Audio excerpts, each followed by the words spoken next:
C'est dans ces cas-là, bonsoir à toutes et à tous. Bienvenue pour cette visioconférence sur le sommeil de l'enfant organisée par le relais Petite Enfance de Concarneau-Cornouailles Agglomération et qui sera animée par le docteur Marie-Joseph Chalamel. Notre service est présent sur l'ensemble des communes de Concarneau-Cornouailles Agglomération et nous sommes 3 éducatrices de jeunes enfants à y travailler. Donc, je suis Hélène Simon-Guivarch et j'interviens sur le secteur nord. Sophie Sevilla intervient sur le secteur sud. Et donc, moi, je suis Charline Rivoal et j'interviens sur le secteur de Concarneau.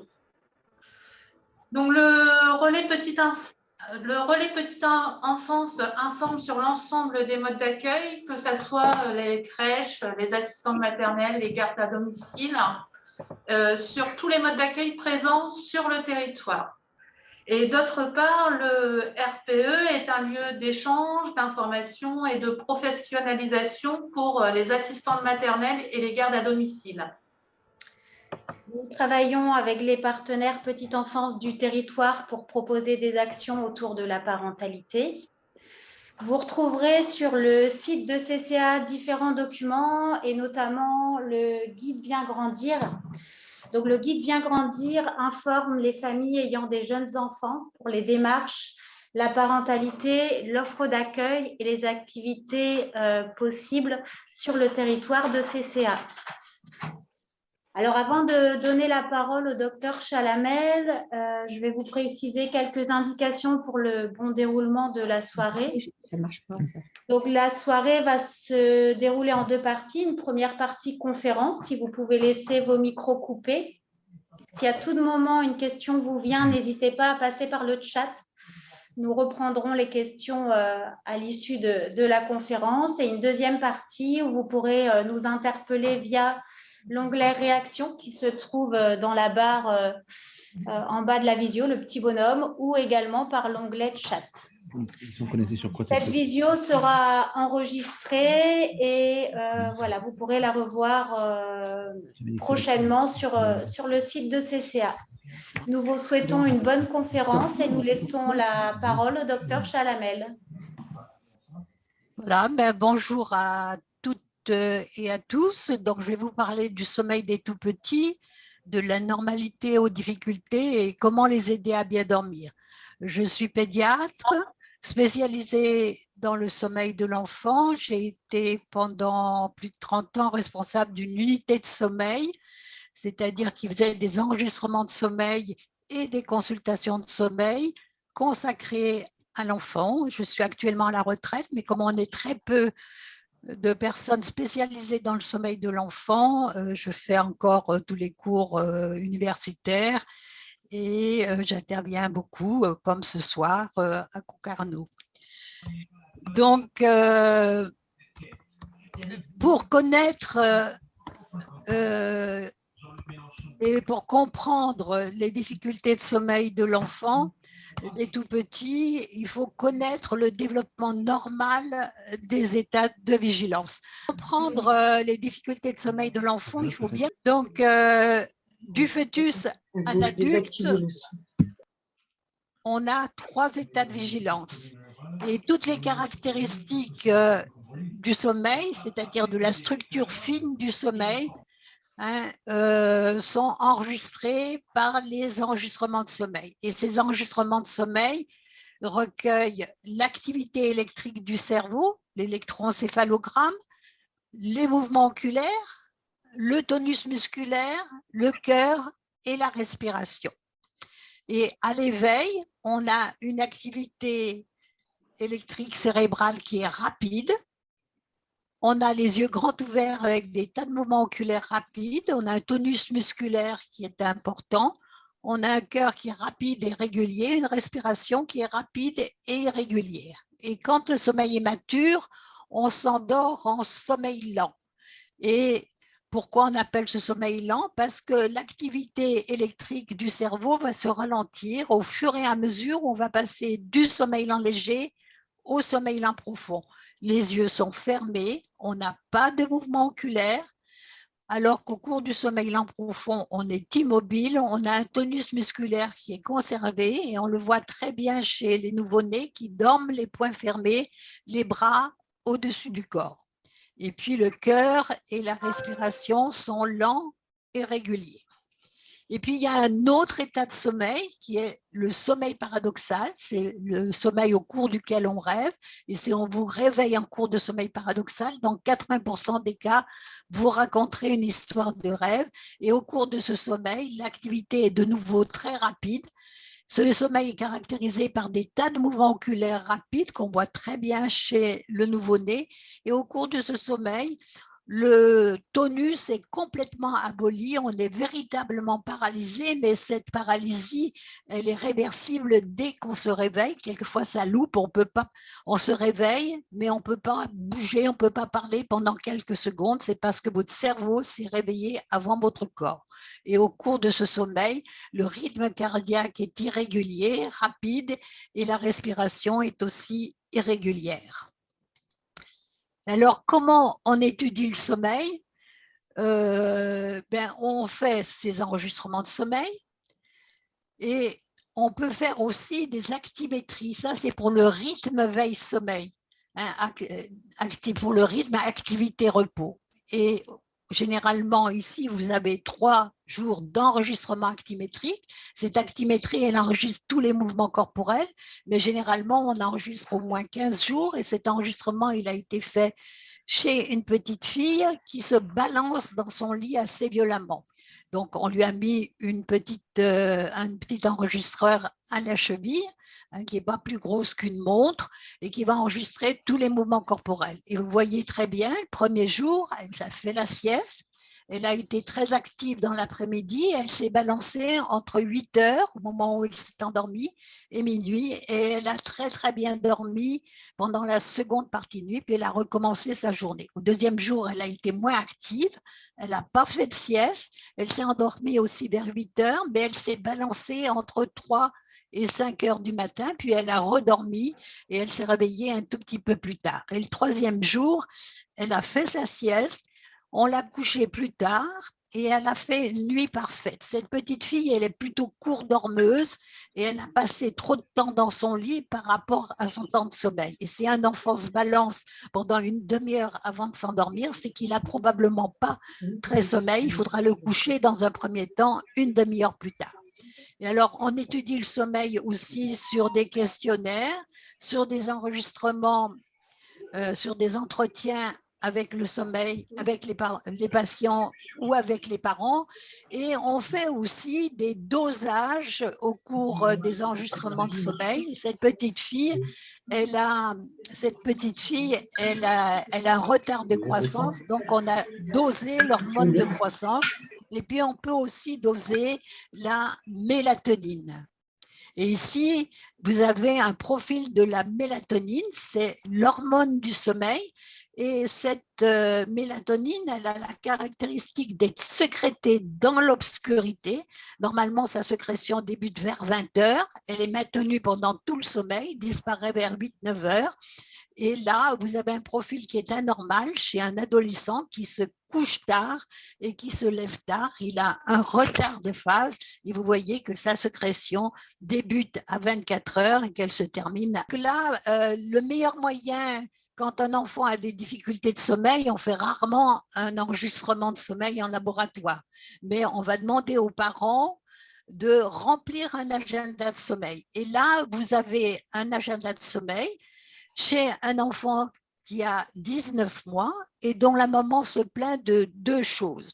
C'est qu'il s'endort très tard et qu'il a des longs états de veille dans la nuit. Et cet agenda de sommeil, chaque ligne horizontale représente 24 heures. Ici, c'est minuit, là, c'est midi et là, c'est 20 heures. Et les périodes de sommeil sont en rose, les périodes d'éveil calme en blanc. Et donc, le premier jour, il n'a pas fait de sieste. Il s'est réveillé à 9h30. Le deuxième jour, il s'est réveillé à 8h.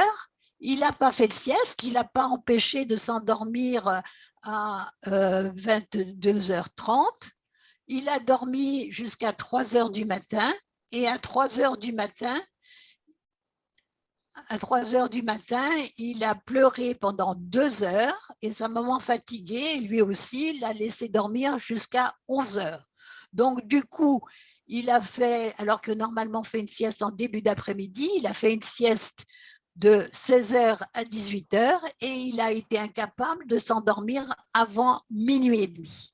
Et chez cet enfant, il y a quelque chose dont je vais vous parler beaucoup, c'est les donneurs de temps. On a mené un donneur de temps qui est important, qui est une heure de lever précoce, c'est-à-dire vers 8 heures, et régulière d'un jour à l'autre, y compris les week-ends. Donc, on ne s'endort pas à l'heure où on s'est levé, mais on ne s'endort pas à l'heure où on a été couché, mais à l'heure où on s'est levé, hein, et où surtout on a fait la sieste en début d'après-midi. Donc, cet agenda de sommeil, il aide les parents à mieux comprendre le sommeil de leur enfant. Il a des vertus thérapeutiques parce que des parents qui remplissent un agenda de sommeil corrigent inconsciemment les difficultés de sommeil, les irrégularités, par exemple, des rythmes. Il facilite le dialogue entre les parents et les personnes qui gardent l'enfant dans la journée et il est très important pour le thérapeute qui prend en charge les difficultés de sommeil. Donc, comment s'organise le sommeil? Donc, une nuit de sommeil est constituée d'une succession de cycles. Et lorsque le sommeil est mature, chaque cycle comporte du sommeil lent léger, du sommeil lent profond et du sommeil paradoxal.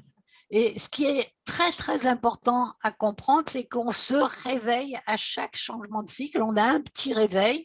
Vous, par exemple, vous réveillez au moins 2 fois en seconde partie de nuit et ces réveils sont normaux. Ce qui n'est pas normal, c'est quand on n'arrive pas à se rendormir. Et donc, une nuit de sommeil est constituée, un cycle de sommeil chez l'adulte, ça fait à peu près 90 minutes et une nuit de sommeil est constituée de 4 à 6 cycles de sommeil. Et quand le sommeil est mature, hein, comment se déroule une nuit de sommeil? On fait tout notre sommeil lent profond en première partie de nuit. On a à peu près dans une nuit de 8 heures, 2 heures de sommeil lent profond. Et en seconde partie de nuit, on a une alternance de sommeil lent léger et de sommeil paradoxal. En rose, là, vous voyez ma petite flèche? Oui. D'accord. Et donc, on a une organisation avec plus de sommeil lent léger et plus de sommeil paradoxal en seconde partie de nuit et plus de sommeil lent profond. Tout le sommeil lent profond, on le fait en première partie de nuit. Alors, chez le nouveau-né, lui, il a 2 états de sommeil. Il a un sommeil agité, qui est l'équivalent du sommeil paradoxal, avec les mouvements oculaires rapides, avec la perte du tonus musculaire. C'est l'équivalent du sommeil paradoxal de l'adulte. Et puis, il y a un sommeil calme, qui est, lui, l'équivalent du sommeil lent profond. Et au cours de ce sommeil, on n'a pas de mimique au niveau du visage, mais simplement des tout petits mouvements de succion périodiques avant les périodes d'alimentation. Il n'y a pas de mouvement oculaire. Et vous voyez, là, il a un tonus musculaire, il a les poings fermés, alors que là, la joue est plutôt aplatie sur l'oreiller. Et le sommeil calme, c'est l'équivalent du sommeil lent profond. Alors, le sommeil du nouveau-né, bon, chez l'adulte, la durée moyenne de sommeil est de 8 heures. Chez le nouveau-né, la durée moyenne de sommeil est de 16 heures à 18 heures. Et puis, autre différence avec l'adulte, c'est que le cycle de sommeil est très court. Il fait 50 à 60 minutes. Donc, le nouveau-né va se réveiller tout à fait normalement entre 2 cycles très, très fréquemment, au moins toutes les heures. Et dans la composition du sommeil, il n'y a pas de différence dans la composition du sommeil entre la première et la seconde partie de nuit, entre le matin et l'après-midi. Il y a autant de sommeil lent profond en première et en seconde partie de nuit, de sommeil calme et en première et seconde partie de nuit. Et puis, le sommeil agité, qui est l'équivalent du sommeil paradoxal, il représente 50 à 60% du temps de sommeil. Alors, chez l'adulte, c'est que 2 heures par nuit de sommeil. Donc, ce sommeil paradoxal, il dure 8 heures par 24 heures. Et c'est une très, très grande quantité. Et ce sommeil, il est très fragile. Il est interrompu dans le sommeil. Il est interrompu au cours du sommeil agité par des brèves périodes de pleurs. Et si les parents interviennent trop vite pour calmer ou nourrir leur bébé, ils risquent d'interrompre son sommeil et de lui apprendre à se réveiller complètement au lieu de continuer son sommeil. Alors, comment va se faire l'évolution entre le sommeil du nouveau-né et le sommeil mature? Elle va être très rapide puisque à partir de 1 mois et demi, entre 1 mois et demi et 3 mois, on va avoir dans le sommeil calme l'émergence du sommeil lent léger et du sommeil lent profond. Donc, à partir de 3 mois, on a déjà du sommeil lent léger et du sommeil lent profond dans le cycle de sommeil avec du sommeil paradoxal. Et puis, l'endormissement qui se faisait chez le nouveau-né en sommeil agité, à partir de 6 mois, va se faire en sommeil lent, comme chez l'adulte. Et à partir de 6 mois, entre 6 et 12 mois, il va y avoir, comme chez l'adulte, l'organisation du sommeil entre première et seconde partie de nuit, avec plus de sommeil lent profond dans la première partie de nuit et plus de sommeil paradoxal dans la seconde partie de nuit. Et l'allongement du cycle de sommeil, lui, il arrive de façon assez tardive, puisqu'il atteint la durée de 90 minutes en moyenne après l'âge de 6 ans. Alors, à partir de 3 ans, donc, le sommeil nocturne, il est presque identique à celui de l'adulte, mais à une différence près, c'est que la quantité de sommeil lent profond est très importante dans les 3 premières heures de sommeil. Et ces 3 premières heures de sommeil sont pratiquement uniquement composées de sommeil lent profond. Et ça va favoriser la survenue du somnambulisme chez les enfants plus grands et des terreurs nocturnes chez les enfants plus jeunes, puisque ces manifestations surviennent au cours du sommeil lent profond et que dès que l'enfant va être privé de sommeil, il va avoir plus de sommeil lent profond et un risque presque normal de faire une terreur nocturne ou éventuellement un accès de somnambulisme. Et puis, au fur et à mesure où la nuit se déroule, les phases de sommeil paradoxal vont devenir plus longues et donc les cauchemars risquent de survenir. Et ça, c'est important de connaître cette organisation parce que quand un enfant hurle en première partie de nuit, il y a beaucoup plus de chances pour que ce soit une terreur nocturne. Quand il pleure en seconde partie de nuit, puisqu'il y a beaucoup de sommeil paradoxal et plus de sommeil lent profond en première partie de nuit, c'est plus probablement un cauchemar.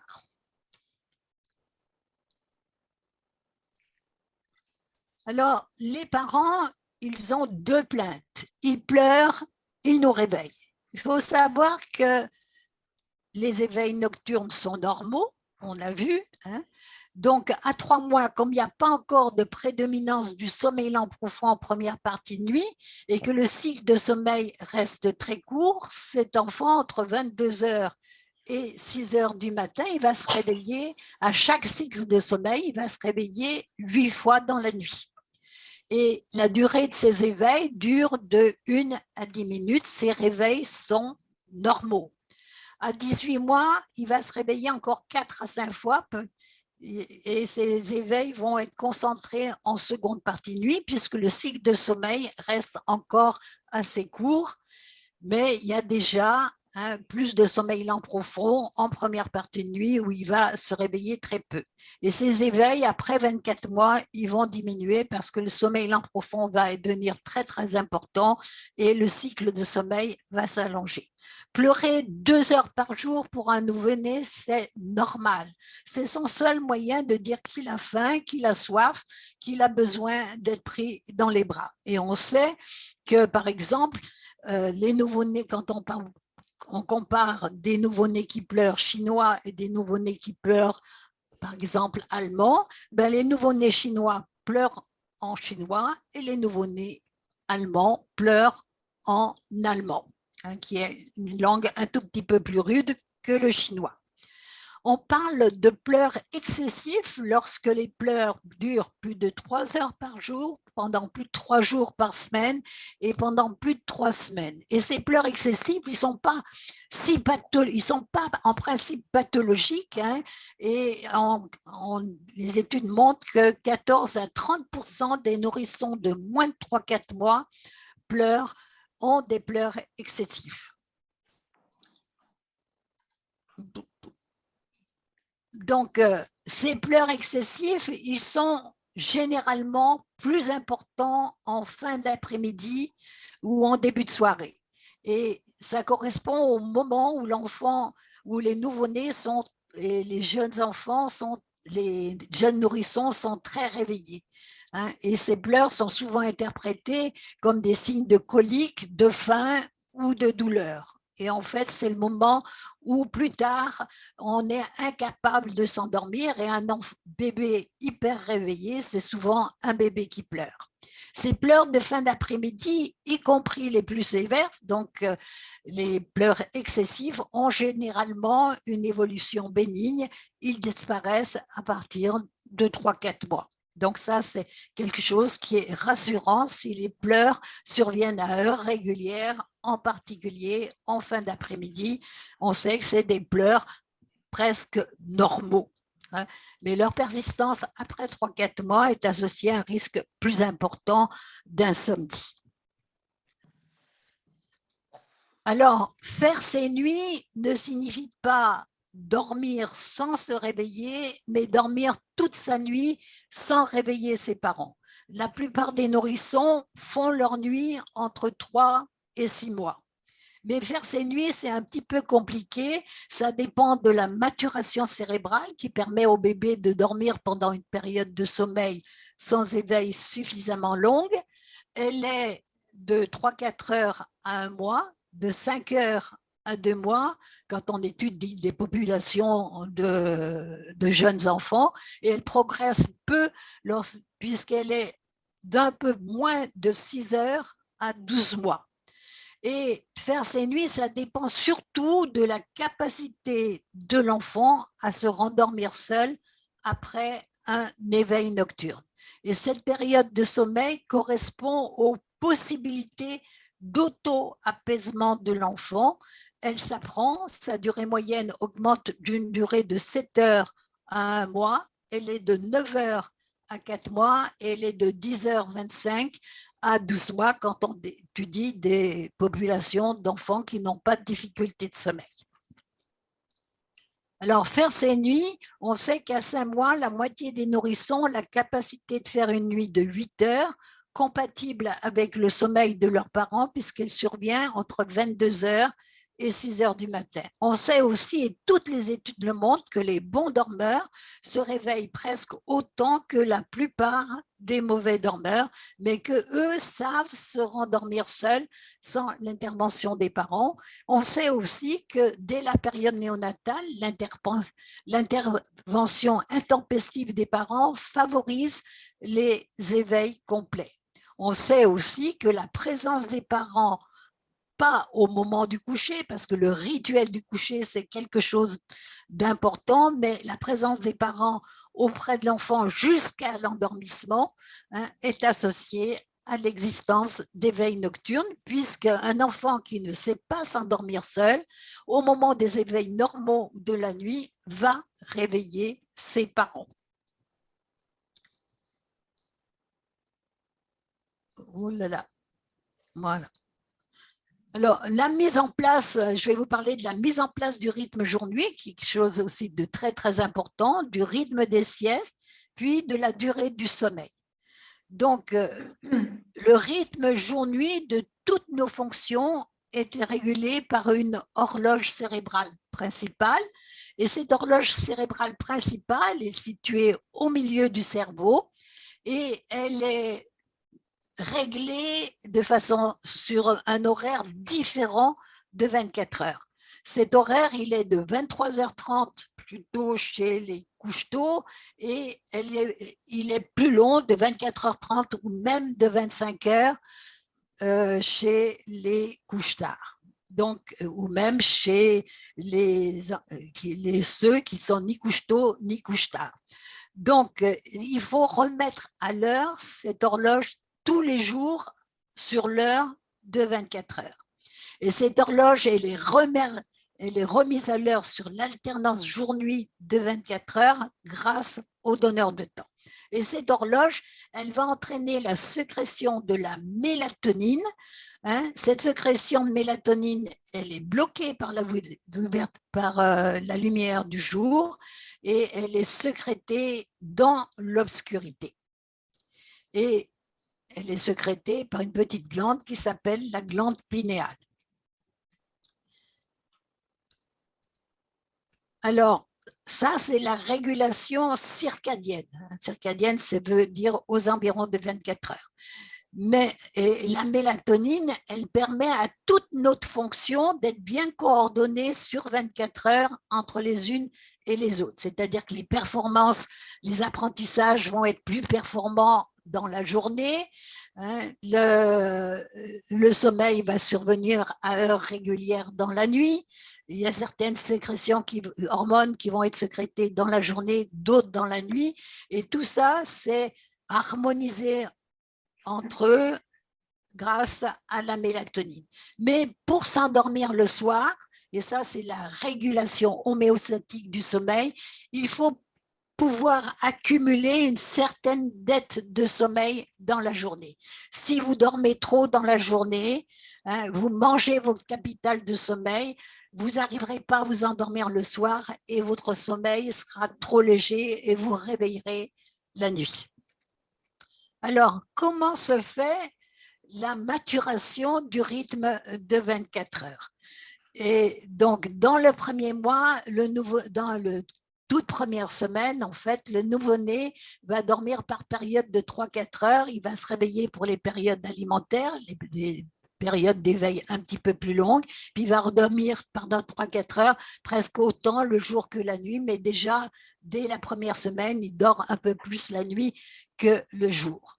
Et en fait, ce rythme de 24 heures, il se met très, très rapidement en place, puisque les études montrent que 75% des nouveau-nés ont un rythme veille-sommeil de 24 heures à un mois. C'est-à-dire que les plus longues périodes de sommeil vont apparaître à heure régulière et vont être nocturnes, et les plus longues périodes de veille vont apparaître à heure régulière et vont survenir dans la journée. Mais ce rythme de 24 heures ne peut s'installer sans donneur de temps. Alors, quels sont ces donneurs de temps? Dans les toutes premières semaines, c'est l'interaction parent-enfant qui doit être plus importante dans la journée, beaucoup plus neutre dans la nuit. Une alimentation nocturne, ça se met dans une pièce peu éclairée. On ne parle pas à son nouveau-né, mais on va parler, échanger avec son nouveau-né ou avec son jeune enfant dans la journée et pas dans la nuit. Il y a un donneur de temps qui est important, c'est l'alternance lumière naturelle du jour, obscurité la nuit. Je vous en reparlerai. Et puis, un petit peu plus tard, ça va être la suppression progressive des alimentations nocturnes, ça va être les repas à heure régulière, ça va être l'importance du petit déjeuner, l'importance des repas en famille et très vite une heure de lever précoce et régulière. Mais on ne va pas sortir le nouveau-né de son lit parce qu'il est 8 heures, mais on va commencer à faire du bruit, ouvrir les volets, avoir une activité autour de lui.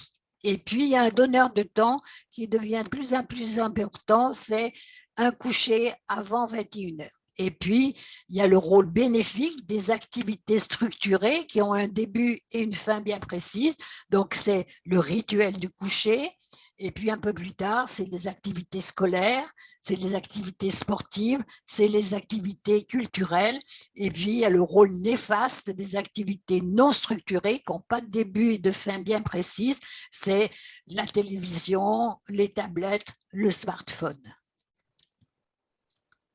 Alors, l'alternance lumière naturelle du jour, obscurité la nuit, elle est essentielle dès la période néonatale. Il y a des études qui montrent que les bons dormeurs à 6 semaines ont été significativement plus exposés à la lumière du jour, c'est-à-dire qu'ils ont été promenés entre 12 et 16 heures que les mauvais dormeurs. Ils dormaient, mais ils ont été exposés à la lumière du jour. Vous savez que dans les pays nordiques, en hiver, les jeunes enfants font parfois la sieste à l'extérieur pour profiter de la lumière naturelle du jour. Et puis, il y a une étude que j'aime bien, à 1 mois, c'est une étude de 1302 couples mère-bébé qui montre que la durée du sommeil nocturne était plus courte chez les bébés dont l'extinction de la lumière le soir était irrégulière et trop tardive, et que la durée du sommeil des bébés était corrélée à la durée du sommeil de leur maman. En tous les cas, l'enseignement de tout ça, c'est que les siestes ne devraient pas être faites dans l'obscurité, peut-être dans une petite pénombre pour les enfants les plus excitables. Donc là, la quantité et la qualité du sommeil de nuit dépend du nombre et de la durée des siestes. Et normalement, on a 3 siestes à 6 mois, une en milieu de matinée, une en début d'après-midi et une en fin d'après-midi.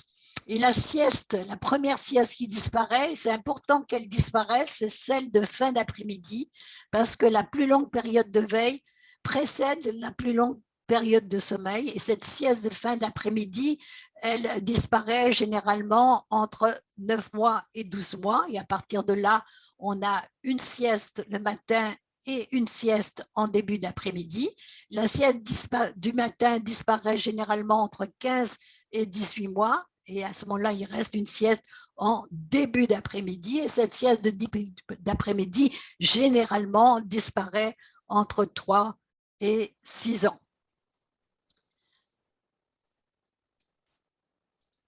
Alors, chaque fois qu'un jeune enfant aura des difficultés de sommeil, il faudra réorganiser le sommeil de jour en fonction de son âge. Pourquoi? Parce que des siestes trop fréquentes, ça va manger beaucoup de sommeil lent profond et beaucoup de sommeil, et l'enfant, ça pourra entraîner un retard de l'endormissement du soir et des éveils nocturnes parce que le sommeil va être trop léger. Une sieste supprimée trop précocement. Vous avez vu l'agenda que je vous ai montré. Le 2e jour, il n'a pas fait de sieste. Il n'a pas empêché de s'endormir à 22h30. Pourquoi? Parce qu'il est trop excité, il a trop stimulé son système d'éveil, il n'arrive plus à s'endormir. Une sieste trop longue ou trop tardive. Vous avez vu, au 3e jour, il a une sieste entre 16 et 18 heures et il est incapable de s'endormir avant minuit et demi. Et puis, il y a parfois des enfants qui se réveillent à 7 heures, ils avalent un biberon et ils redorment jusqu'à 10 heures. C'est comme s'ils s'étaient réveillés à 10 heures. Donc, du coup, la sieste de début d'après-midi va être décalée et l'endormissement du soir va aussi être décalé. Alors, l'âge de la disparition de la sieste, elle est variable. Il y a des influences culturelles, il y a des influences climatiques. Dans les pays chauds, on fait des siestes plus longues, mais on se réveille plus tôt et on se couche plus tard. En France, 91% des enfants de 3 ans font une sieste.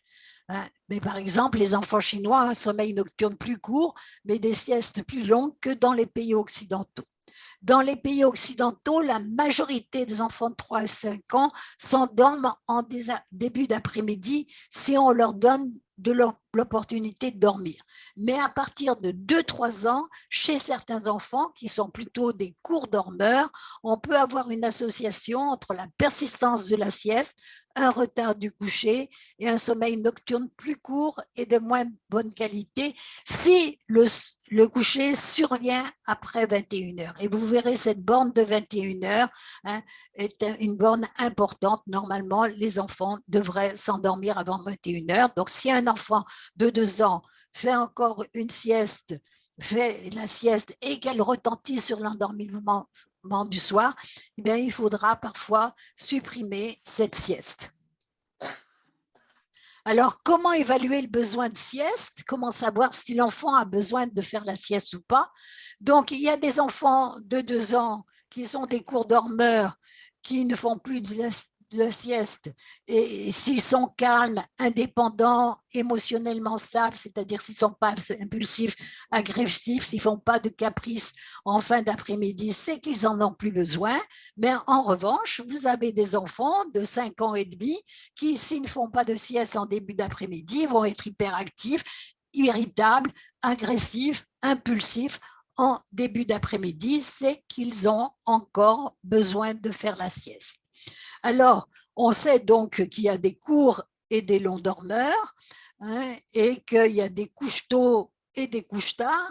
Quels sont les besoins de sommeil de l'enfant? En principe, l'évaluation du Bureau de la santé européen dit qu'un enfant de moins de 5 ans, en principe, devrait dormir 11 heures par 24 heures. Là, vous avez les données apportées par l'American Academy de médecine du sommeil et qui dit que normalement, un enfant de 0 à 3 mois dort de 14 heures à 17 heures. Un enfant de 3 à 5 ans devrait dormir entre 10 heures et 13 heures et qu'en dessous de 9 heures, cet enfant est probablement en privation de sommeil. Alors, cela sert à quoi de dormir?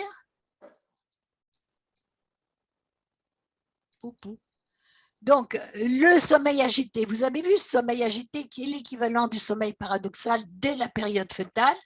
Ce sommeil agité, il permettrait le développement du cerveau chez le fœtus et sa maturation chez le nourrisson. Et nous, on a fait dans mon laboratoire, puisque j'étais à l'INSERM, on a fait une étude sur les mimiques faciales au cours du sommeil du nouveau-né. Et ce nouveau-né répète à blanc toutes les mimiques émotionnelles qui, plus tard, lui permettront de communiquer ses émotions à son entourage. Et là, vous avez un magnifique sourire qui est identique au futur sourire social. Et là, juste après, une mimique de tristesse. Il répète à blanc ces mimiques. Il met en place ces outils qui lui permettront de communiquer avec son entourage, ses émotions. Et puis, après, le sommeil paradoxal, il favorise la mémorisation des faits liés aux émotions. Et le sommeil paradoxal aussi permet de rêver, bien sûr. Alors, le rôle du sommeil lent. Avant, on disait le sommeil paradoxal, ça permet d'apprendre, ça permet de mémoriser, et le sommeil lent profond, ça permet de grandir. Bon, c'est sûr qu'au cours du sommeil lent profond, c'est là où il y a la sécrétion de l'hormone de croissance qui est la plus importante. Il y a un pic de sécrétion d'hormones de croissance en première partie de nuit au cours du sommeil lent profond. Mais ce sommeil lent profond, il a un rôle important, c'est lui qui a le rôle le plus important, le sommeil lent, pour les apprentissages, pour en particulier la consolidation de la mémoire déclarative. La mémoire déclarative, c'est ce qui vous permet de retenir toute votre vie, par exemple, une table de multiplication que vous avez appris dans la journée. Pourquoi? Parce que le sommeil lent profond a fait passer de votre mémoire à court terme dans la mémoire à long terme cette table de multiplication qui vous permettra de la retenir tout le temps. Donc, ce sommeil lent profond, il a un rôle très important au niveau des apprentissages. Et comme il y a beaucoup de sommeil lent profond en première partie de nuit. Il est important pas d'apprendre ces leçons le soir, mais de les relire le soir, à peu près 2 heures avant d'aller se coucher.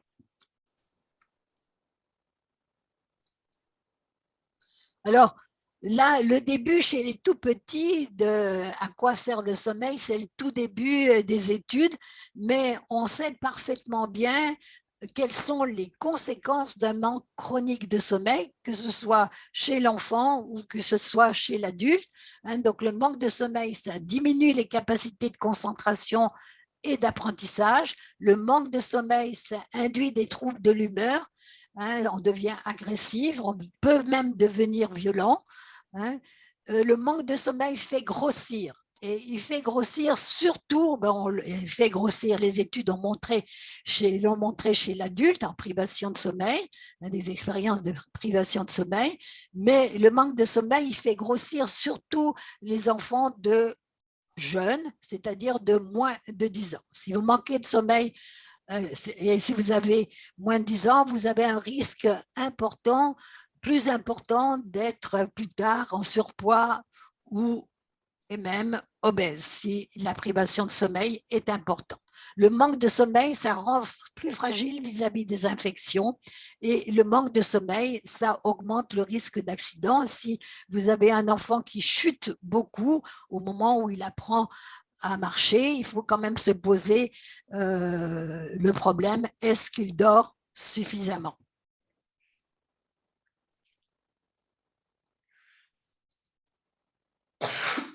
Alors, pourquoi ce manque de sommeil? J'insisterai, bien sûr, il y a les rythmes irréguliers, il y a le fait de se coucher trop tard, tout ça, ça diminue le temps de sommeil, mais là, nous, on est très inquiets sur l'effet des écrans. Et toutes les études montrent qu'il existe un lien certain entre le temps passé devant un écran et la diminution du temps de sommeil. Et chez les enfants, toutes les études sont concordantes. Un temps passé devant un écran de plus d'1 heure retarde l'endormissement, écourte les nuits, diminue la qualité de sommeil, et la présence des écrans dans la chambre de l'enfant détériore encore plus le sommeil. Et vous avez cette étude chinoise de 714 enfants âgés de 0 à 2 ans. Les nourrissons exposés à un temps d'écran de plus d'1 heure par jour dormaient 1h30 de moins quand on les comparait à ceux qui n'étaient pas du tout exposés aux écrans. Et quand on parle d'exposition aux écrans, on parle aussi des écrans en arrière-plan, c'est-à-dire d'un écran, d'une télévision en marche dans une pièce où l'enfant est présent, même s'il ne la regarde pas. Alors, pourquoi? Parce que pour pouvoir s'endormir, il faut mettre son système d'éveil au repos, et la lumière des écrans, ça mobilise l'attention, ça augmente le niveau d'éveil, ce qui va retarder l'endormissement, surtout si l'écran est dans la chambre.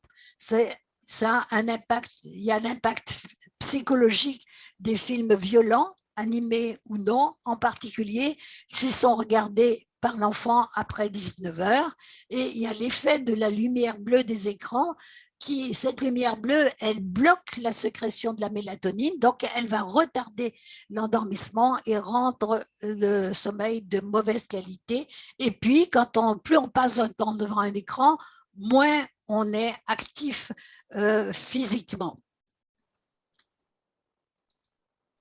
Donc, les recommandations, vous les aurez, donc je ne les rappelle pas, mais jusqu'à 2-3 ans, les écrans ne devraient être utilisés qu'en présence de l'adulte et pendant un temps limité, entre 5 et 15 minutes selon l'âge.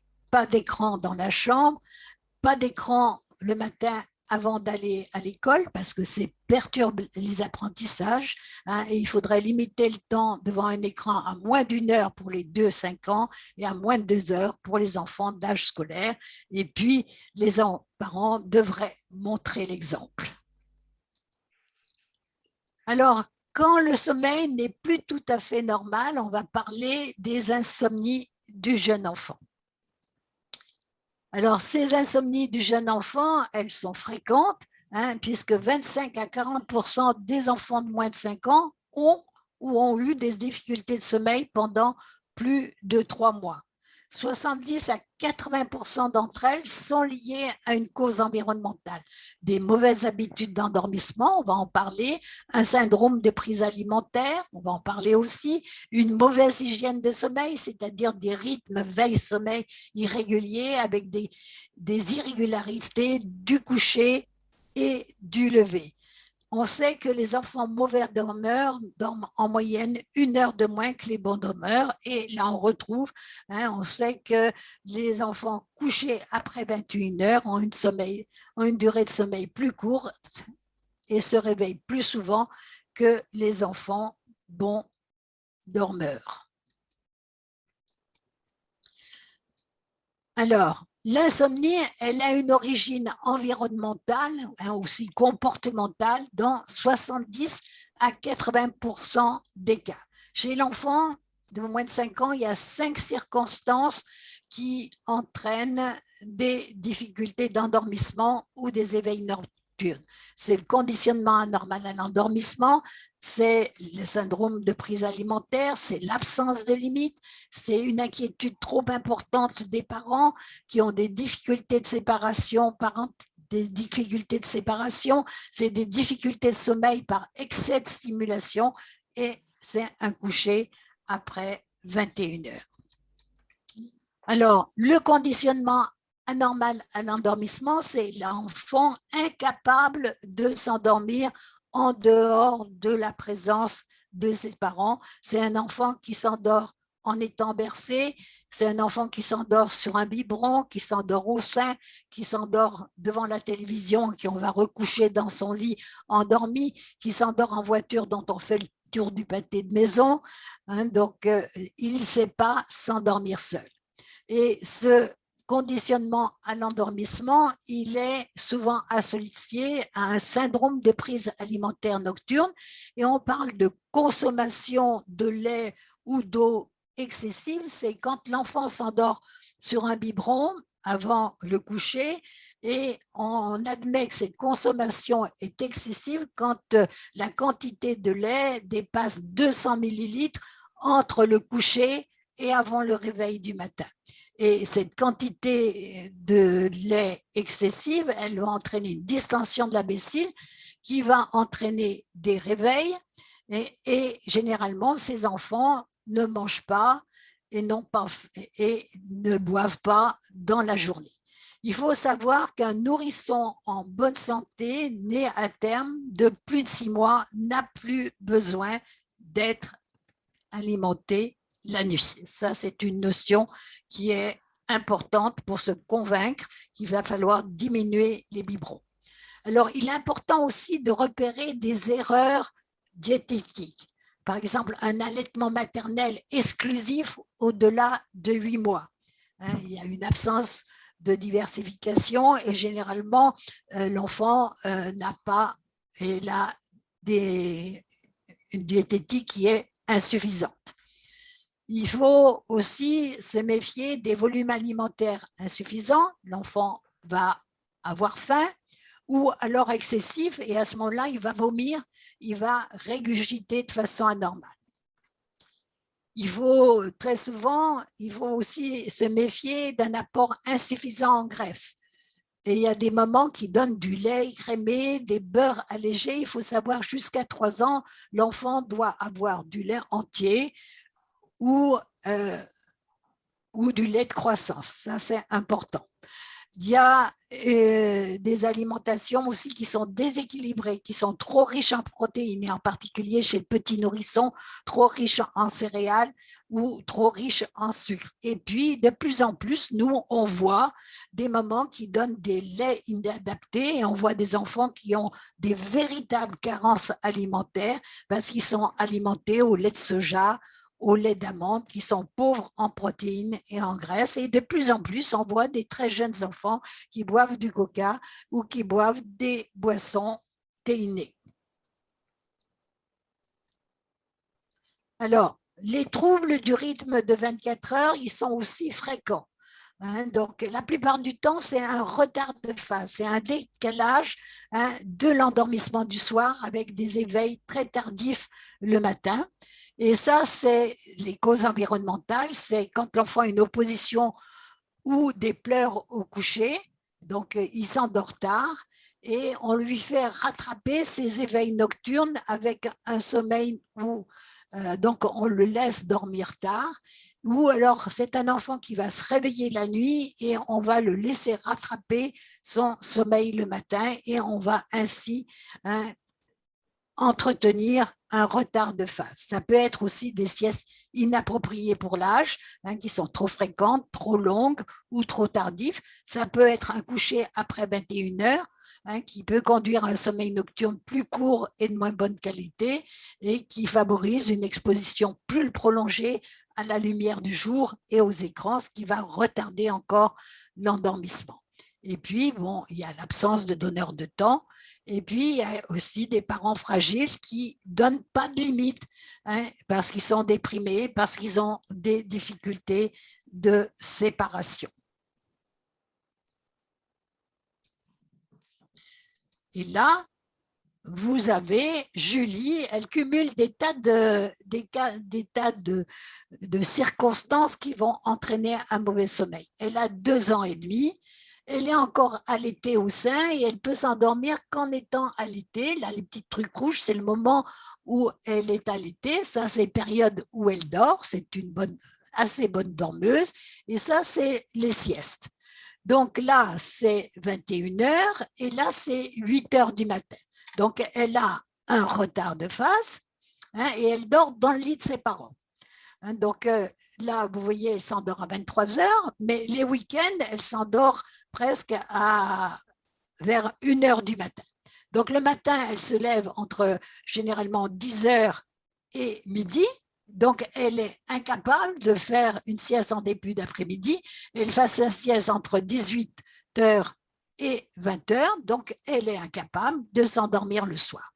Et vous voyez que quand son sommeil est très décalé, eh bien son sommeil, elle recommence à se réveiller la nuit et à ce moment-là, elle reprend le sein. Donc, on reparlera de cette petite fille pour savoir comment faire pour remettre les rythmes en place. Alors, les difficultés de sommeil du jeune enfant, ils ont souvent une cause parentale, une inquiétude trop importante des parents qui vont répondre trop vite, trop intensément aux moindres pleurs, et on va avoir un cercle vicieux qui s'installe où le bébé répond à l'angoisse de ses parents par des coliques, par des régurgitations et par des troubles du sommeil. Ça peut aussi, il faudra toujours y penser, penser à la dépression maternelle. Elle est fréquente, puisque la dépression postpartum, elle représente 10 à 15% des mamans qui ont une dépression postpartum et qui peut se prolonger. Elle est souvent non reconnue et le bébé perçoit la détresse de sa maman et réagit par des pleurs.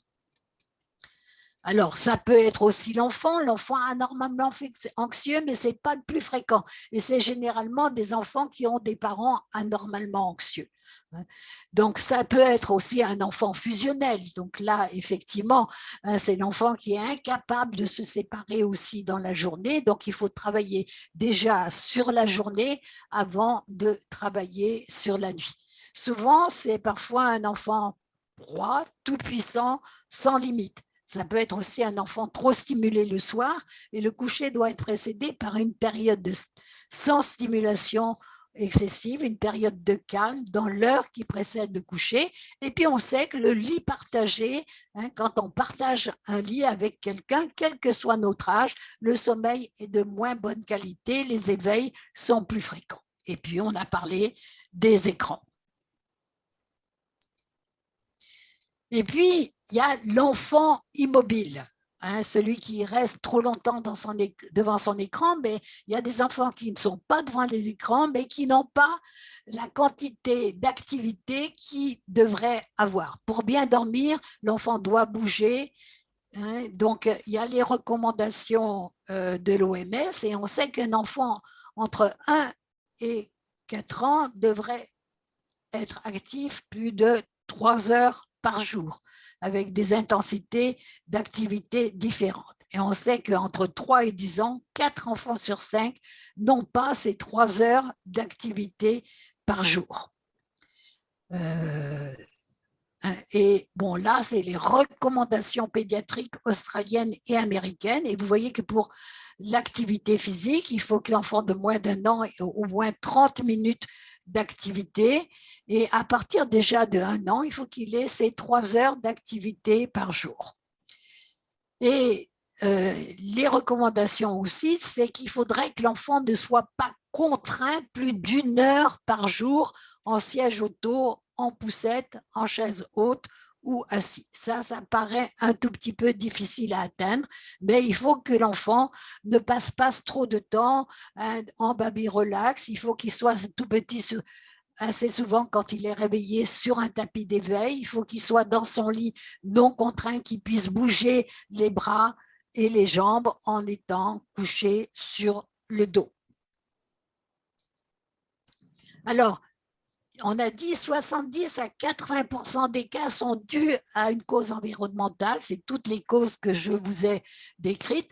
Il peut y avoir des causes médicales qui expliquent les troubles du sommeil dans 20 à 30% des cas. Ça peut être chez les tout petits un reflux gastro-œsophagien.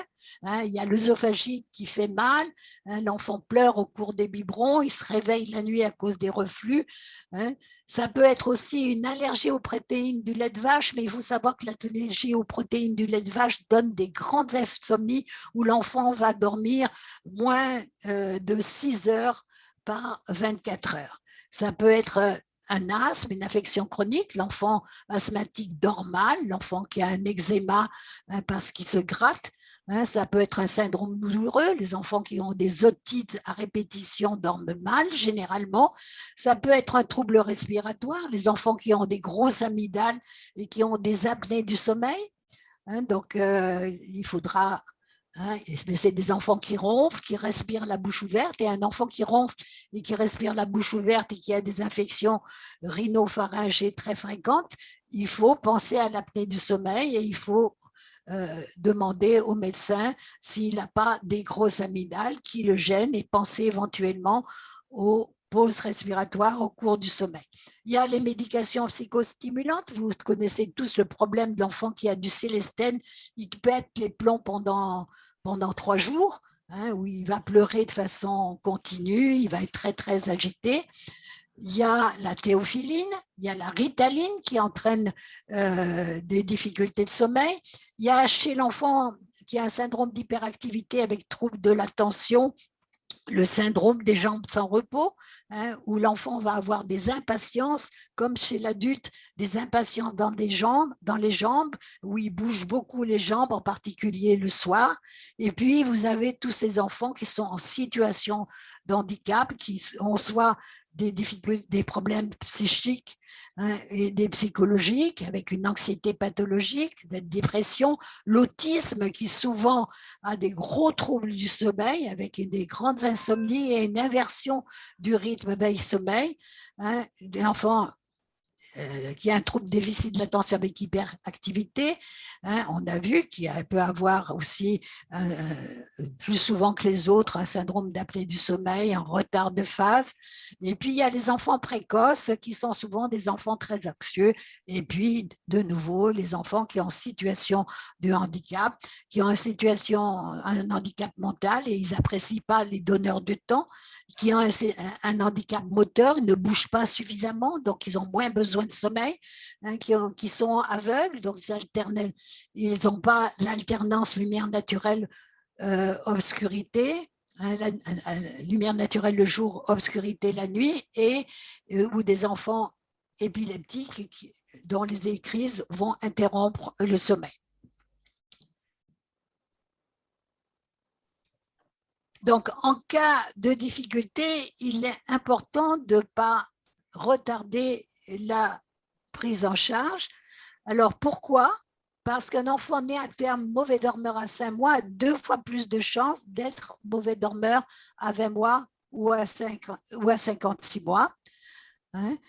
Donc, mal dormir aussi, ça a des conséquences pour l'enfant, on a vu, pour les apprentissages, pour l'humeur, avec un risque d'obésité, de surpoids plus important.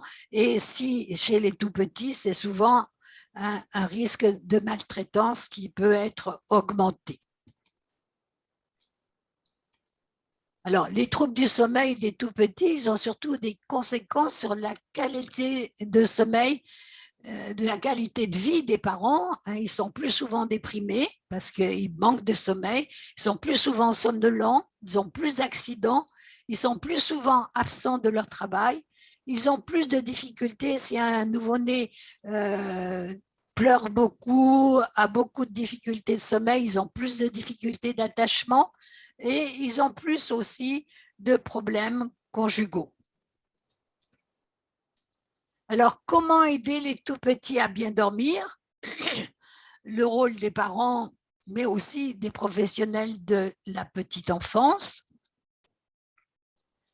Alors, il faudrait prévenir les difficultés de sommeil dès la période néonatale. Et il faudrait bien apprendre et se faire expliquer comment dort l'enfant. Et un temps suffisant consacré à la prévention dans les tout premiers mois de vie réduit de 75% les cas d'insomnie du jeune enfant. Il faut expliquer comment dort l'enfant. Il faut expliquer l'organisation du sommeil de l'enfant, expliquer les éveils physiologiques nocturnes, expliquer qu'il ne faut pas endormir l'enfant. Et ça, si on le fait dès la période néonatale, on évite 75% des difficultés de sommeil. Alors, pour favoriser l'installation du rythme 24 heures, il faut amener des donneurs de temps dès les premiers jours. Accentuer le contraste jour-nuit, ouvrir les volets de la pièce où il dort à heure régulière et pas trop tardive. Dans la journée, les siestes se font à la lumière du jour dans une petite pénombre pour les enfants les plus excitables. Il faut interagir avec le bébé dans la journée et pas dans la nuit. Alors, il faudra aussi favoriser les capacités d'auto-apaisement des bébés dès les premières semaines de vie, ne pas intervenir trop vite. Il peut se réveiller 1 minute et se rendormir. Si vous intervenez trop vite, vous allez lui apprendre à se réveiller complètement. À partir de 3-4 mois, évitez qu'il s'endorme systématiquement sur son biberon ou au sein. Il faut de temps en temps le coucher encore réveillé dans son lit de façon à ce qu'il apprenne progressivement à s'endormir tout seul. Essayez donc instituer un rituel du coucher très très vite. À 3 mois, on chante une petite berceuse, on dit bonne nuit et on quitte le tout petit avant qu'il ne soit complètement endormi. Dans la nuit, s'il dort, il ne faut pas se précipiter. Ses pleurs durent généralement moins de 2 minutes et à partir de 6 mois, un nourrisson en bonne santé n'a plus besoin d'être alimenté la nuit et à partir de 4-5 mois, il faut diminuer progressivement le volume des biberons.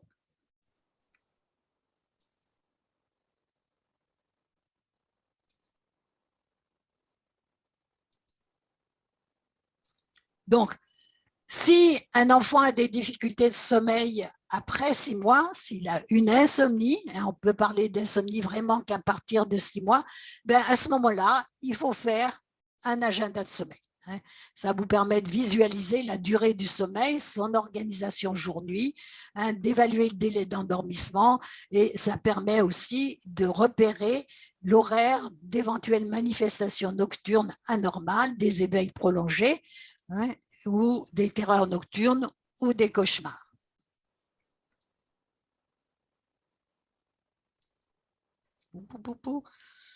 Donc là, que faire en cas de conditionnement à l'endormissement et de syndrome de prise alimentaire?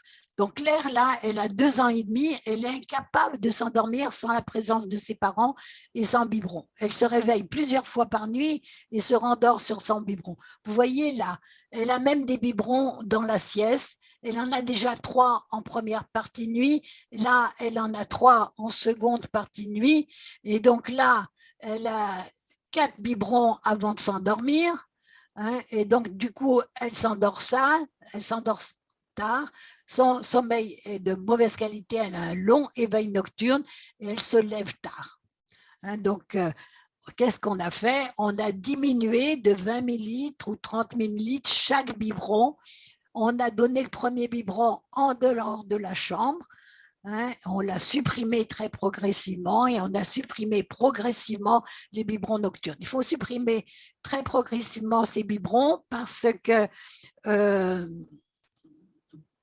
que si vous supprimez brutalement un biberon, même s'il n'y en a qu'un seul à 2 heures du matin, l'enfant aura faim à 2 heures du matin parce qu'il a l'habitude d'avoir un biberon. Si vous mangez pendant une semaine à 2 heures du matin, la semaine suivante, vous aurez faim à 2 heures du matin. Si vous ne mangez pas, vous ne rendormirez pas. Hein, donc, il faut diminuer progressivement ces biberons et chaque biberon nocturne.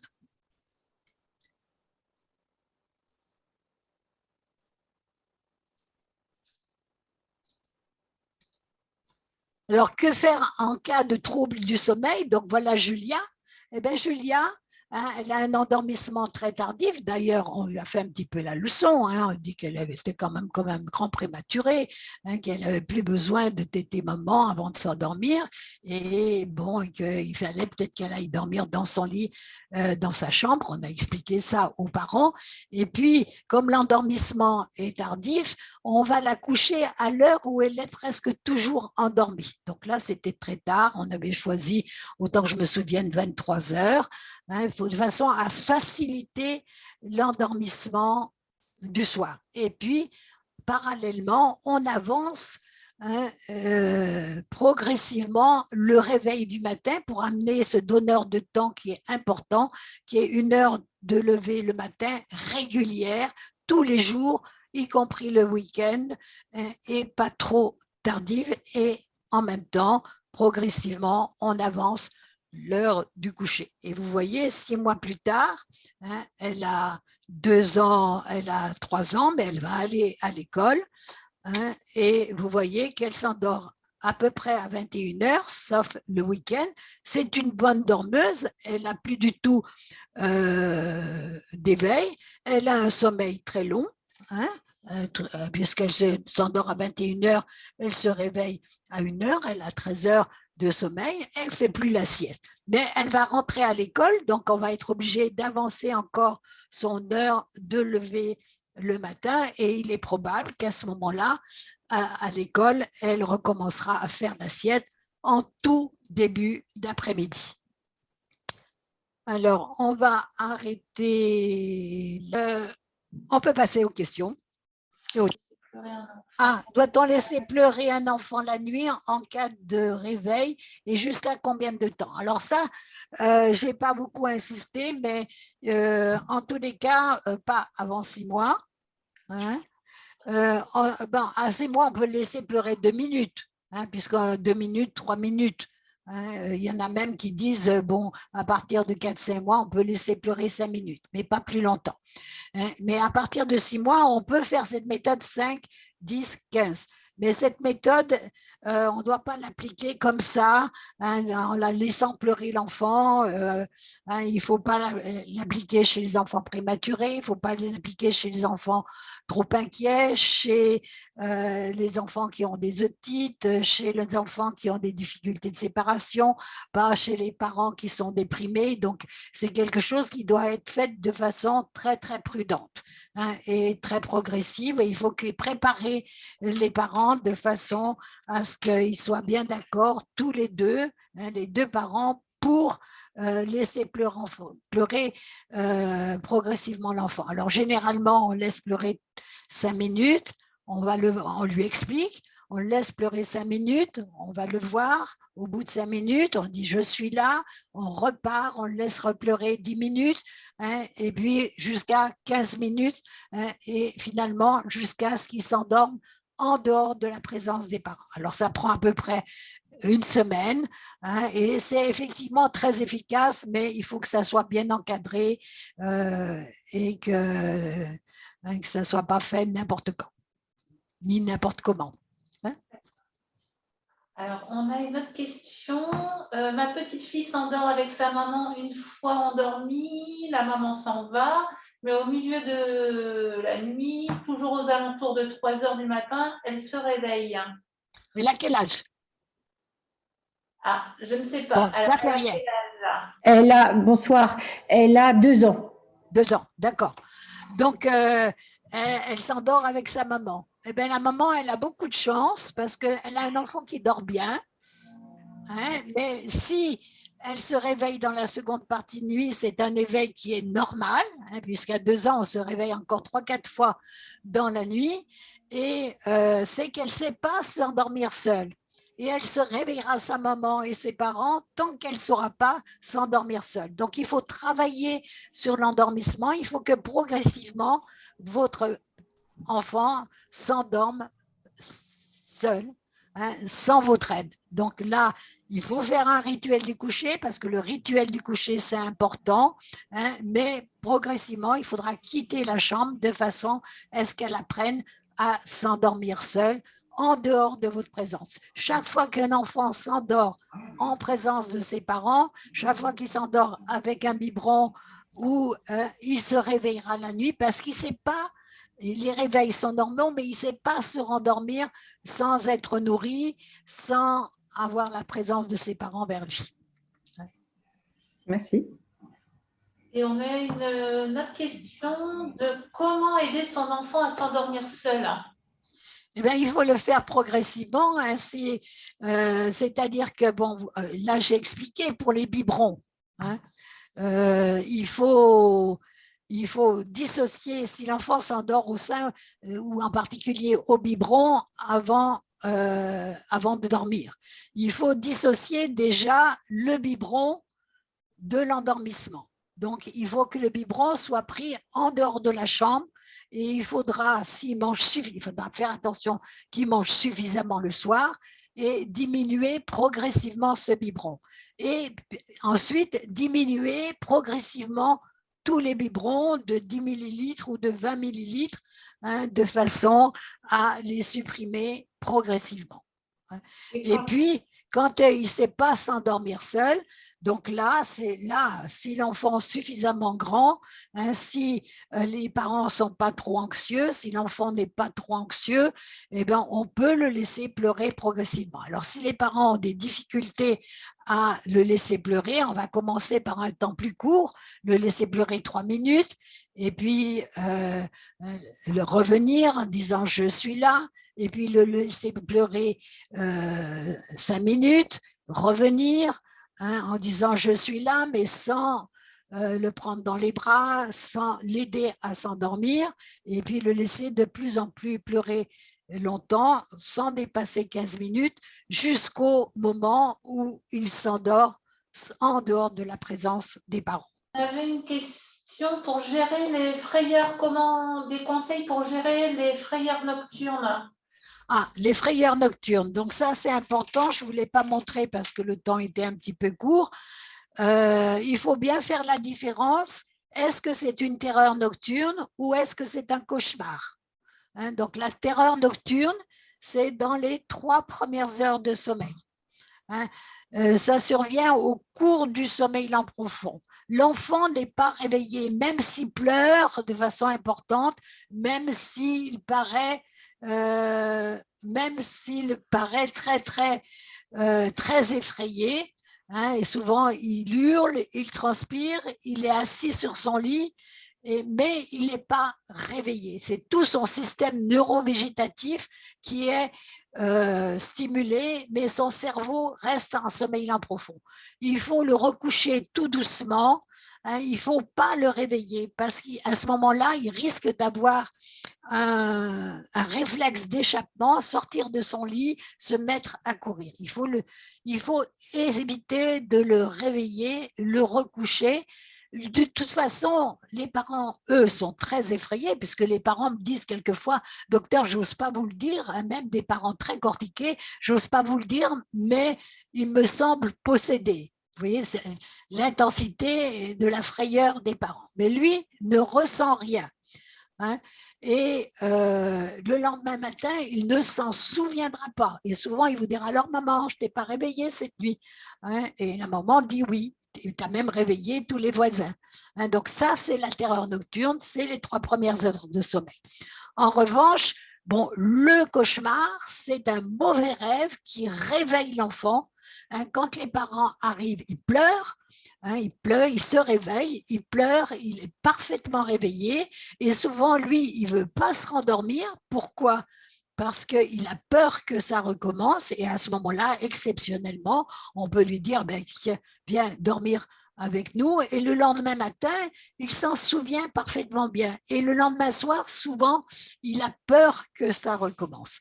Donc, il faut bien faire la différence entre la terreur nocturne qui survient au cours du sommeil lent profond et l'enfant n'est pas réveillé, il ne ressent rien. C'est les parents qui sont très, très bouleversés par l'intensité des signes de frayeur et le cauchemar qui est un mauvais rêve qui réveille l'enfant, où l'enfant est parfaitement conscient et où il s'en souviendra, où on doit avoir une attitude différente et savoir le consoler. Alors, merci.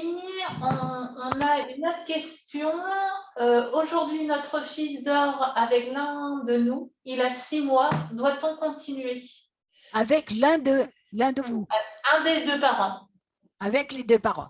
Donc là, il faut savoir que quand on couche avec un bébé ou une autre personne, le sommeil est de moins bonne qualité. Il y a des recommandations. Nous, on n'aime pas que l'enfant partage le lit des parents dans les premières semaines parce qu'on sait qu'il y a un risque augmenté de mort subite du nourrisson, en particulier si l'enfant est né prématuré, en particulier si la maman a fumé pendant sa grossesse ou fume encore, si la maman est très fatiguée, si la maman prend des médicaments pour dormir ou le papa, ou si elle prend des drogues et de l'alcool. Ça, c'est une interdiction du lit partagé.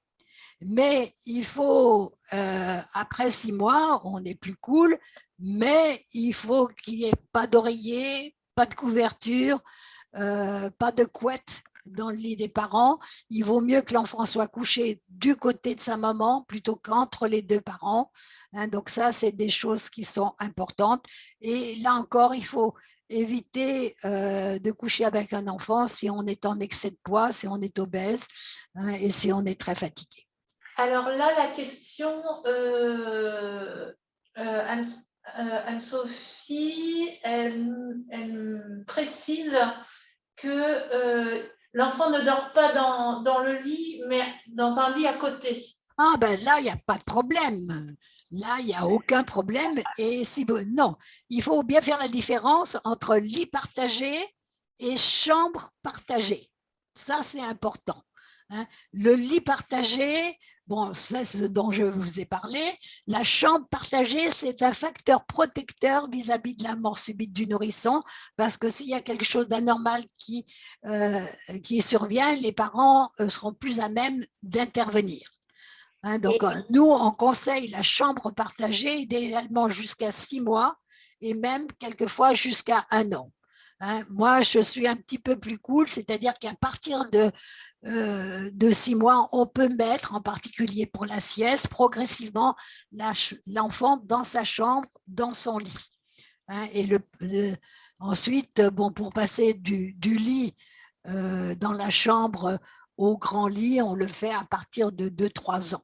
Ça dépend si l'enfant dort bien. Si l'enfant dort bien, bon, on le laisse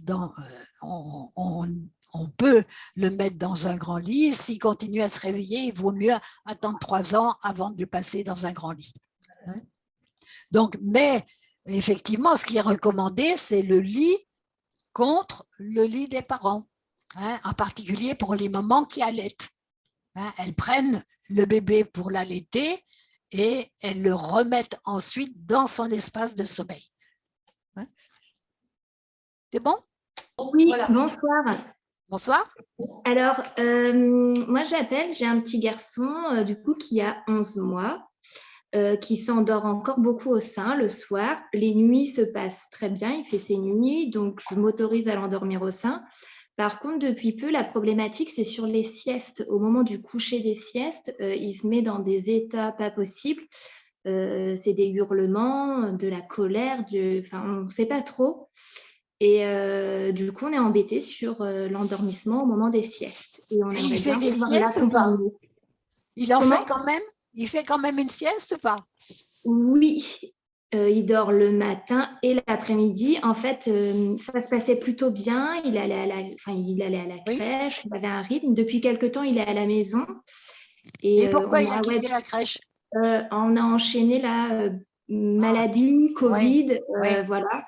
Ça fait un oui. mois qu'il est à la maison et les siestes sont très, très compliquées, ouais. Les Et là, endormissements. il peut être en passage aussi à une seule sieste. Et vous avez l'impression que c'est la sieste du matin qui fait plus facilement ou la sieste de l'après-midi? Parce que normalement, il a deux Euh, siestes, une en fin de ouais, matinée, oui. une en début d'après-midi.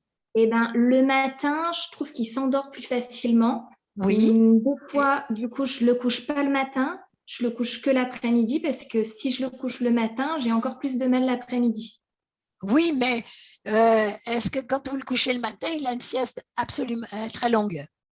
Non, 45 minutes. 45 minutes, c'est un peu court. Et au bout de 45 minutes, qu'est-ce que vous faites? Ben, je vais le chercher parce D'accord, qu'il pleure dans son d'accord. lit et qu'il est réveillé. Ouais. Et quand il fait deux siestes par jour, il fait combien de siestes Combien de temps? de C'est durée, oui. 45 minutes l'après-midi aussi. Oui, donc il interrompt. Vous l'avez nourri au sein très, très vite, dès qu'il se réveillait. La Oui, journée, pas oui, spécialement, pas mais spécialement. la nuit, c'est quelque chose que je faisais quand il se réveillait la Oui, nuit, je le mettais automatiquement au sein. oui, parce qu'il n'arrive pas à maintenir son sommeil, il se réveille complètement assez rapidement. Ce que vous Et allez essayer de faire, c'est le mettre, la sieste au matin, mais reculer progressivement cette sieste matin de façon à ce qu'elle se replace en début d'après-midi. S'il s'endort plus facilement le matin, peu à peu, Mhm. vous allez retarder la sieste du matin. D'accord. Hein, essayez. Hein. Et puis, vous lui donnez le sein pour l'endormir, pour la sieste? Eh ben, en ce moment, oui. Oui, ben, il faudrait peut-être. Chose que je ne faisais plus parce qu'il arrivait à Oui, s'endormir tout seul. oui. Et à Mais la là, sieste, j'ai il s'endormait seul. d'autres solutions. À la sieste, il s'endort seul. À la crèche, il s'endormait seul. Oui, à la maison aussi, il s'endormait seul en râlant, certes un petit peu. Il a toujours eu du mal à trouver son sommeil. C'est un bébé très tonique, très énergique qui a du mal à s'apaiser.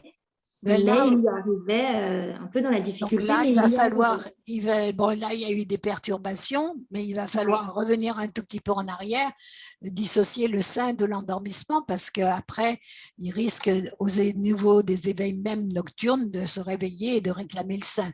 Hein, donc, il va falloir peu à peu essayer de l'accompagner au niveau de sa sieste, de mettre simplement la main sur lui, mais pas forcément de le nourrir. Hein, et Mm. puis un peu de vous éloigner du lit, hein, de façon à ce qu'il apprenne peu à peu à s'endormir seul en dehors de votre présence. Ouais. Hein, et le soir aussi. Hein, Le soir, ouais, parce que le soir, c'est hein. un confort pour nous de garder cette tétée du soir et de l'endormir Oui, mais il facilement. faudra, comme pour les biberons, dissocier la tétée du soir, la faire en dehors de la chambre, en dehors Ouais. de son lit, hein, comme on fait pour les biberons de. Hein. Ouais. Même si les nuits sont bonnes aujourd'hui, il vaut mieux arrêter cette Eh ben, habitude. c'est-à-dire que il se réveille pas du tout dans la nuit. Ça arrive, Oui, mais mais essayez quand même de le faire parce que il risque quand même de se réveiller la nuit, d'être conditionné au sein pour l'endormissement. Hein, essayez de remplacer, de le donner le sein avant de le coucher et de le coucher au moment où il s'endort et progressivement de vous éloigner du lit. très bien. Merci en tout cas. De rien. Merci. Alors, on a monsieur ou madame Hérobi. Bonsoir, on couche notre fille de 9 mois vers 20h30 avec un dernier biberon. Elle ne prend plus de biberon la nuit depuis ces 4 mois. Par contre, il lui arrive régulièrement de se réveiller en pleine nuit depuis ces 7 mois et demi, en pleine forme, à des heures très diverses. Minuit, 1h, 3h, 4h. Et on Oui. met entre 1h et 3h pour arriver à la rendormir. Si on la laisse seule dans son lit, elle pleure et le volume augmente petit à petit. On ne peut pas la laisser pleurer. Que faire? Ben là, il faut faire un agenda de sommeil, hein, pour voir si elle a son temps de sommeil, hein, qui correspond à son âge, pour savoir, généralement, les éveils, c'est en seconde partie de nuit, pour savoir si finalement, quand elle a des longs éveils nocturnes, est-ce qu'on la réveille suffisamment tôt? Hein, ça, il faut bien faire attention. Il faut que les enfants se réveillent à heure régulière. Et quand il y a un éveil nocturne un petit peu long, essayez de ne pas faire rattraper ce manque de sommeil en laissant l'enfant dormir le matin parce que la sieste va se décaler, parce que l'endormissement du soir va se décaler, parce que le sommeil va être plus léger dans la nuit.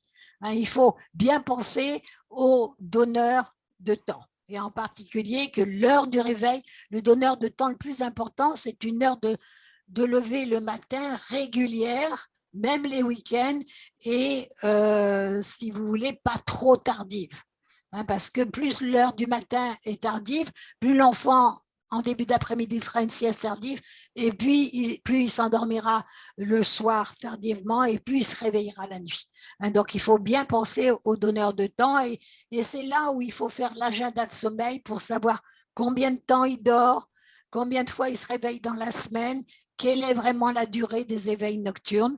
Et à ce moment-là, le montrer à son pédiatre, par exemple, hein, pour que, et éliminer, si vraiment le temps de sommeil est très diminué, éliminer quand même une cause, que ce soit une otite, que ce soit un reflux gastro-œsophagien, hein, que ce soit… Hein. J'ai répondu à votre question? Oui. Alors, faites un agenda de sommeil. Hein. Je pourrais en envoyer un vierge. Alors, on a une autre question. Est-ce que les phases de régression du sommeil sont normales? Les phases de régression du sommeil. Oui. Qu'est-ce que vous appelez régression du sommeil? Voilà, sommeil normal et du jour au lendemain, sommeil perturbé. Ben là, la plupart du temps, il faut rechercher une cause quand même. Est-ce qu'elle n'a pas eu une otite? Est-ce qu'il n'y a pas eu un déménagement? Est-ce qu'il n'y a pas eu la naissance d'un petit frère? Hein, parce que le sommeil est normal et brutalement, il devient perturbé. Il faut rechercher une cause. Hein, donc là, une cause aiguë, hein, la plupart du temps. Il n'y a pas de cause. Sommeil normal. Alors, on a une autre question. Comment aider un enfant de 7 mois à se calmer au moment de la sieste? Cet enfant semble pleurer de colère et s'énerve. Alors, c'est peut-être une question de professionnel de la petite enfance. Oui. Donc là, il faut voir. Et c'est là où, quand l'enfant… et le soir, il ne fait pas de problème. Il n'y a pas de problème. Ah bon, c'est en crèche. Je ne sais pas. Est-ce que Valérie, vous pouvez… Valérie Lemaire, est-ce que vous pouvez préciser? Assistante maternelle. Elle est assistante maternelle, Valérie. Voilà, donc assistante maternelle, donc c'est chez elle. Oui. Bon, il faut savoir, d'abord, à quelle heure il s'est réveillé le matin.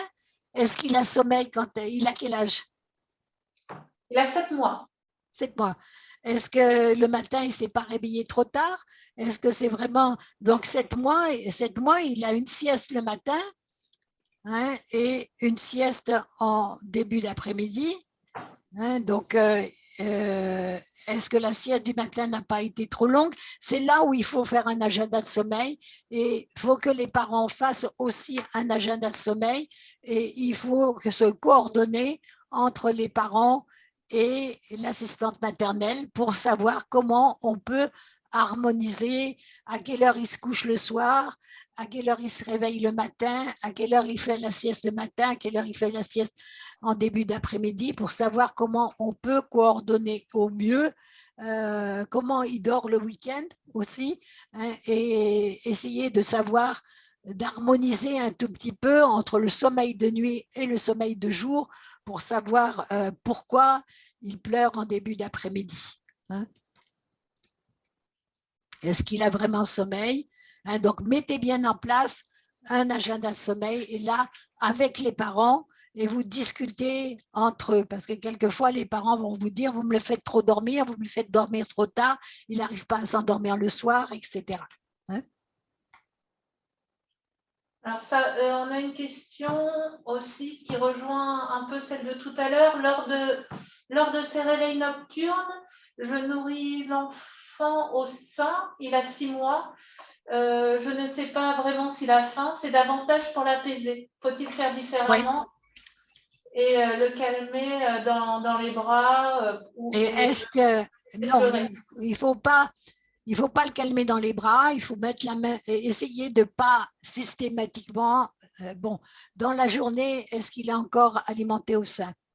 Ça, c'est important. Lors de ce réveil, c'est pas précis. Non. Non. 6 mois. Donc, il faut savoir si dans la journée, elle le nourrit au sein ou pas. Alors, là, et non. commencer progressivement à le coucher réveillé dans son lit. Hein, c'est-à-dire qu'elle le nourrit au sein, mais après, il faut éviter qu'il s'endorme au sein, ça c'est important. Hein, donc, un petit peu arrêter le sein au moment où elle voit qu'il est somnolent et le coucher somnolent dans son lit, mais pas encore endormi. Ça, c'est important. Et faire dissocier progressivement dans la journée et puis le soir et dans la nuit le sein de l'endormissement. Mais il faut déjà travailler au niveau de la journée, hein, et pas l'endormir systématiquement au sein. Hein. Et quand elle le nourrit, faire attention qu'il ne s'endorme pas au sein et le coucher encore réveillé dans son lit. Et on sait que les enfants qui sont à partir de 6 mois ou à partir de 5 mois couchés réveillés dans leur lit réveillent leurs parents beaucoup moins souvent que ceux qui sont couchés endormis dans leur lit. Donc, il faut que progressivement, elle dissocie le sein de l'endormissement. Alors, elle peut le nourrir, mais au moment où elle a fini, elle le réveille un tout petit peu en le changeant, par exemple, et puis elle le couche. Alors, ça doit... Alors, mon fils de 3 ans se réveille tous les matins à 5h, 5h20. Il est couché vers 20h30 de lui-même. Il a une sieste de 2 heures environ l'après-midi. Il a quel âge, 3 ans? C'est ça. Il a 3 ans. Voilà. Ouais. Bon, ben là, il va falloir un tout petit peu, il s'endort à 20h30. C'est ça. Donc, il faut quand même essayer de raccourcir un tout petit peu la sieste, qu'elle ne dépasse pas 15h30, hein, qu'elle se passe en tout début d'après-midi. Et effectivement, il ne faut pas non plus le coucher trop tôt parce qu'il va se réveiller trop tôt. Mais je pense qu'il faut peut-être diminuer un tout petit peu. Une sieste de 2 heures, c'est presque à 3 ans un petit peu long, surtout s'il n'est pas un très long dormeur. Donc, il faut raccourcir la sieste, la replacer en tout début d'après-midi. Hein, bon, là, ça a moins d'importance puisqu'il s'endort facilement le soir, mais qu'elle ne dépasse pas à peu près 1h30. Donc, il va falloir progressivement le réveiller au moment où il commence à bouger et à changer de cycle de sommeil. Au bout d'1h30, essayer de le réveiller de façon à raccourcir un tout petit peu cette sieste, de façon à ce que cette sieste ne prenne pas trop de sommeil nocturne. D'accord, merci beaucoup. Mais je précise quand même que c'est vrai que lorsqu'il se couche plus tard, il se réveille quand même à 5 heures. Il est épuisé. Il se réveille quand même voilà. À 8 heures. Donc, il aimerait limite s'endormir à 8 heures alors que c'est l'heure d'aller à l'école. Oui, donc il manque un petit peu de sommeil. Donc ça, à ce moment-là, il faut travailler sur l'éveil nocturne. Et à 5 heures, qu'est-ce que vous faites? Alors, à 5 heures, j'essaye de lui expliquer que c'est toujours la nuit. Oui. Qu'il va être fatigué pour sa journée. Oui, parce que vous avez l'impression qu'à 8 heures, il est somnolent. Oui, à 8 heures, généralement, il manque de sommeil. C'est ça. Donc, il faut essayer de prolonger son sommeil jusqu'à 7 heures. C'est l'heure où… Ça n'arrivera jamais. Comment? De base, il se réveille. Non. Vous ne lui donnez pas à manger à ce moment-là. Non, mais lui, il réclame son petit déjeuner à 5 heures, comme si c'était le matin. Non, mais vous ne lui donnez pas. Non. Non. Donc, Mais il va se réveiller. là, il va falloir un petit peu le motiver. Hein, et lui dire qu'il a le droit d'être réveillé à 5 heures, mais pas de déranger papa et maman. Déjà, On essaye de donc faire. ça, c'est important. Et puis, vous le motivez, vous lui donnez des jetons. Hein, et des jetons, des petits jetons, hein, ou des images, ou des, hein, et quand il ne vous a pas réveillé, il vous donne un jeton. Et si vous convenez avec lui qu'à la fin de la semaine, si il y a 4-5 jetons, 3 jetons au départ, par exemple, et puis après on augmente le temps de jetons pour les jours de la semaine, il va faire quelque chose avec vous qu'il aime beaucoup. Par exemple, aller voir des animaux dans un parc, pas un cadeau, faire quelque chose avec vous. Hein, donc, le motiver. Hein, mais il ne pleure pas quand il se réveille à 5 heures. Il vient nous voir, il nous dit bonjour et il nous dit que c'est le non. que Ben c'est non. le matin et qu'il veut son petit déjeuner. Donc, on lui dit non. Et là, Non. il fait un caprice, quoi. Non. Donc là, et combien de fois vous lui donnez son déjeuner? Du coup, je patiente de 5 heures à 6 heures avec lui parce qu'il ne veut pas du tout. Ben non, il est plus grand. Donc, vous lui expliquez bien que lui, il se réveille à 5 heures, mais il n'est pas obligé de réveiller toute la maison. Hein, et donc, il peut prendre un livre, hein, il peut s'occuper, hein, ou alors, vous lui donnez son petit déjeuner à 5 heures, puis à 5h15, puis à 5h30, puis, mais ça va prendre un petit peu de temps. Il vaut mieux le faire patienter, hein, mais surtout pas lui donner à 5 heures. Non. Retarder progressivement l'heure du déjeuner. Ça, vous pouvez éventuellement le faire. Mais surtout, lui dire que s'il est réveillé à 5 heures, il ne réveille pas papa et maman. Hein, il ne réveille pas ses frères et sœurs s'il en a. Hein, et si une dans un mois. Hein, oui, ça le perturbe peut-être un tout petit peu quand même. Hein, voilà. Hein, donc, le motiver, hein, avec le système de jetons. Si tu ne nous réveilles pas, hein, si tu patientes et si tu essayes de te rendormir parce que tu as encore sommeil, puisque le matin au réveil, tu as sommeil, son petit déjeuner, c'est quoi? Alors, il prend toujours un petit biberon de lait le matin. Eh bien, là, à 5 heures, hein, je le donne toujours à 6 parce que je n'ai pas envie de lui donner à 5 heures. Donc, oui, mais vous pouvez lui préparer. Après, et puis, vous diminuez progressivement la quantité du biberon. D'accord, très bien. Hein? À 3 ans, ça ne risque rien, il prend son biberon tout seul. Hein, mais oui, de nuit en nuit, vous lui diminuez de façon à supprimer cette faim à 5 heures et de façon à prolonger son sommeil. Hein, donc, il ne doit pas vous réveiller. Hein? Il ne doit pas vous réveiller. Vous lui donnez son biberon. De nuit en nuit, vous diminuez progressivement la quantité de biberon. Donc, vous lui donnez un biberon assez confortable, hein, finalement. Hein, vous diminuez progressivement la quantité de biberon, 20 millilitres chaque soir, hein, de façon à supprimer cette faim. Et vous lui dites de ne pas vous déranger et vous le motivez avec les jetons. D'accord, c'est ce qu'on fait déjà, mais le système des jetons est une bonne idée. Très bien. Voilà. Merci beaucoup. Mais nourrissez-le tout de suite à 5 heures. D'accord. OK. Et à 5 heures, il se réveille, il boit son biberon. Mais il n'a pas besoin de bout pour boire son biberon. Et après, il peut petit déjeuner avec la famille un peu plus tard. Mais quand le biberon sera bien diminué, il déjeunera avec la famille plus tard. D'accord, très bien. Merci beaucoup en tout cas pour ces conseils. De rien. On va conclure avec une question d'une assistante maternelle. Oui. Je garde un petit de 2 ans et demi. Ses parents me disent qu'il ne fait plus la sieste chez lui.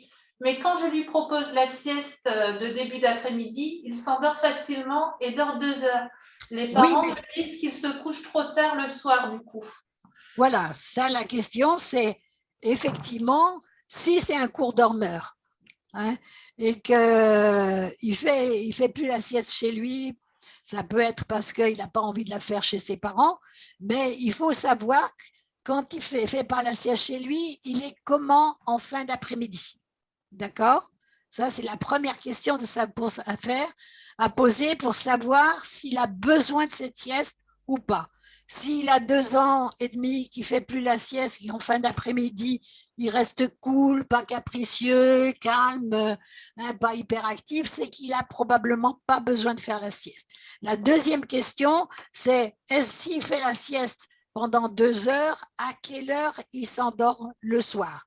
Si son heure habituelle d'endormissement est retardée, et en particulier si elle est retardée après 21 heures, il faut supprimer la sieste. Surtout si en fin d'après-midi, il n'est pas agité. C'est qu'il n'a plus besoin de faire la sieste et que si la sieste, ou alors il faut la raccourcir, parce qu'il faut savoir si les parents, parce que la plainte des parents, c'est souvent « vous me le faites trop dormir » et ils n'arrivent pas à s'endormir le soir. Et là, il faut écouter les parents, faire l'agenda de sommeil, savoir avec la durée de sieste de 2 heures à quelle heure il s'endort le soir par rapport à chez lui quand il ne fait pas la sieste. D'accord? Oui. C'est Ok. clair? Oui, merci. C'est clair?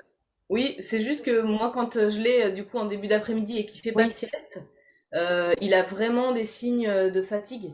Donc, Il va alors plus là, pouvoir il faut… marcher, Oui, mais les parents se plaignent qu'il fait la sieste chez vous ou pas? ben, ils sont pas très contents parce qu'il s'endort vraiment tard chez lui Oui, après. donc, est-ce qu'il s'endort après 21 heures? Oui, Oui, ben, là, il va falloir alors à ce moment-là raccourcir la sieste. Il ne faut pas qu'elle dépasse Oui. 15 heures, il faut qu'elle soit faite le plus tôt possible dans l'après-midi et faire l'agenda de sommeil avec les parents. Oui, d'accord. Ah oui, faire un agenda de sommeil. Eh oui, eh oui, Et pour s'il bien dort, objectiver.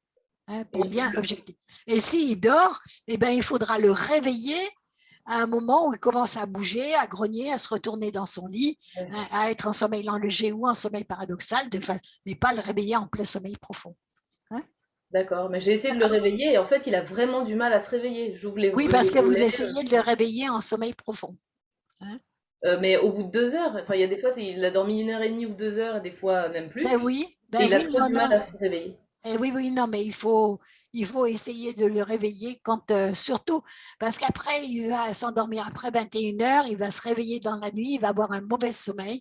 Donc ça, on sait que si on s'endort après 21 heures, on a un sommeil plus court et de moins bonne qualité, la plupart du temps. Donc, faites un agenda de sommeil avec les parents de façon à ce que les choses soient bien en concordance entre les parents et vous.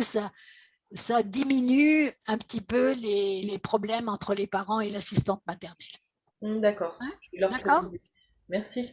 Rien. Nous vous souhaitons à toutes et tous une bonne fin de soirée. Merci. Et je vous enverrai un agenda de sommeil.